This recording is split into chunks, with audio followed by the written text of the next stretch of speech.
Today is August 19 and I'm officially 20 years old young man.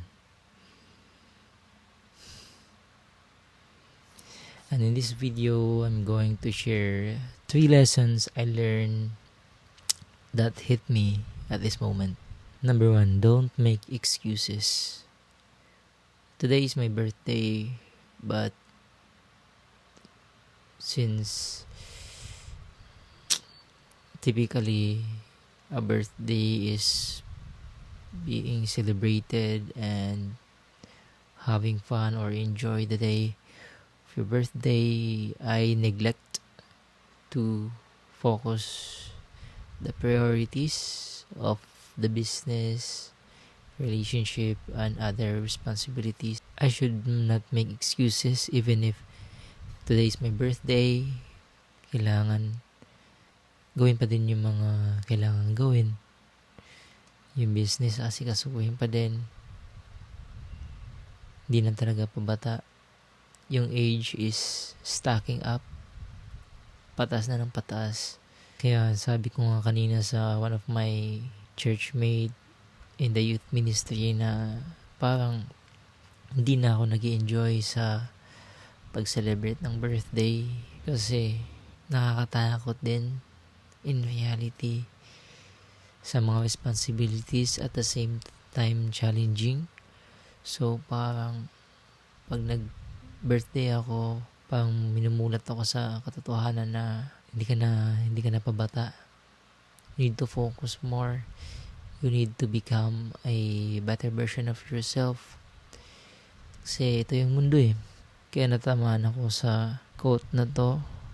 Kasi madalas kong naririnig to sa mga motivational speakers and mga successful business owners na don't make excuses. Even if hindi mo gusto, kailangan mong gawin. If hindi gusto ng katawan mo, gawin mo pa din. Yung mga ganong bagay na hindi ko maintindihan at hindi ko magawa-gawa. Kasi may mga excuses akong mga pinaninindigan or pinapanghawakan. Pero yun nga, may magsasuffer talaga if gagawa ka ng excuses sa isang bagay. Siguro hindi pa ramdam sa'yo ngayon, pero sa akin, ramdam ko siya. Kasi aware ako sa possible na mangyari if maging consistent to. And I feel guilty about myself. I hope na hindi ko na uulitin to and I should learn from this. Number 2, don't rely on someone 100%. Nasabi ko to as of the moment kasi yun nga naging negligence ako sa part sa business. Tsaka masyado ako nagtiwala sa relationships ko na feeling ko okay lang na ganito yung gawin ko, okay lang na ganito ako sa mga bagay. Turns out hindi pala good sa kanila yon. Sa partner ko nag-rely ako 100% kasi nga birthday ko. Pero at the end, sa kabingitan na ng oras sa deadline ng patapos na yung gabi, hindi pa pala maayos yung lahat. And dapat kailangan pa rin ng presensya ko para mas makilatis yung mga pagtakbo ng business and etc. Na heartbroken lang ako kasi parang nagtiwala ako na okay ka, andyan naman siya. I should trust him na lang sa mga task for today. Kasi nga, birthday ko naman. Pero I should have not. Kasi yun nga yung nangyari. Hindi maganda yung videos na na-produce. And hopefully, I'm sure na negative yung feedback ng client doon. Kaya parang nanghihinayang lang ako na paulit-ulit na sinasabihan ng ganon. I should have not let this happen. Na-warningan na ako dati pero ganon pa din. Paulit-ulit. Pero hindi ko din siya masisi kasi maybe as of the moment we are feeling the same way. Hindi din natin kasi kontrolado yung emotion at buhay ng kabilang party. It's either relationship or business partner yan. Tao din kasi sila na may mga feelings din at may pinagdadaanan sa araw-araw.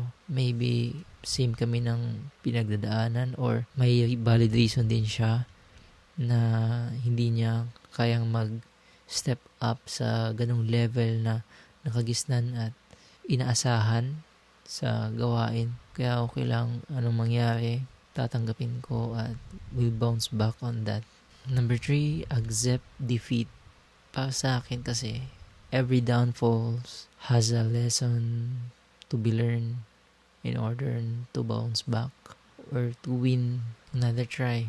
Ako nasabi ko to kasi parang patapos na yung araw, tapos nung nag-reflect ako, hindi ako satisfied sa kung ano yung nagawa ko sa araw na to at hindi ko siya na-control yung responses ko sa mga trials na present sa araw ko, yung mga negligence ko, nagawa ko na, yun nga yung outcome, wala na akong magagawa. Hindi ko naman mapiga or masama namang pigain ng todo yung trabahante ng business namin, tsaka sa relationships pa, sa connections na it turns out di maganda kasi may oras din na hinahabol sila. I feel guilty lang din kasi iniisip ko din na birthday ko naman, ganito ganyan, maano nila, sila yung mag-a-adjust na intindihin ako, ganun.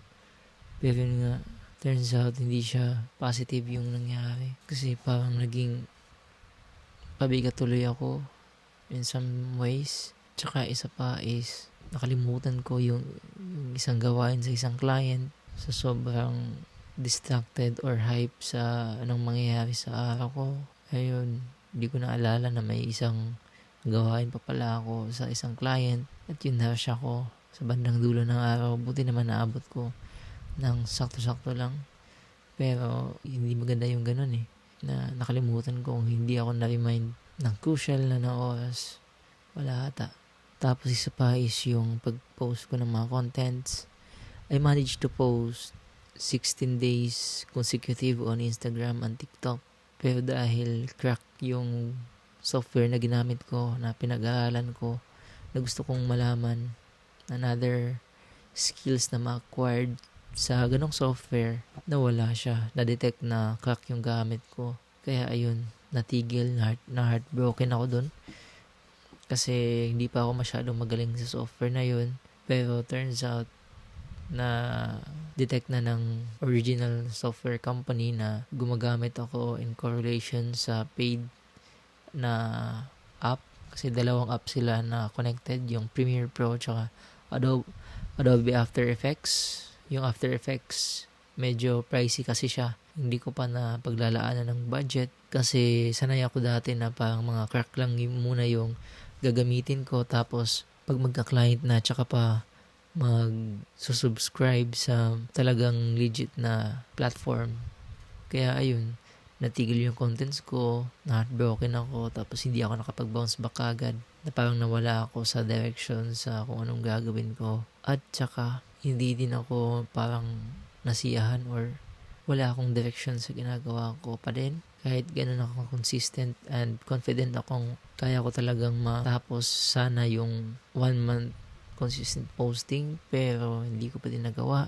Confident ako nun. Pero yun nga, dahil lang dun naging failure. So maganda talaga pag may plan ka, implement mo talaga kagad. Ka manunood ng mga other contents na makaka-distract sa kung ano yung gusto mong gawin. Yung mga contents ko malaman, pero the way na in-edit ko sila, hindi connected doon sa mga pinagsasabi ko.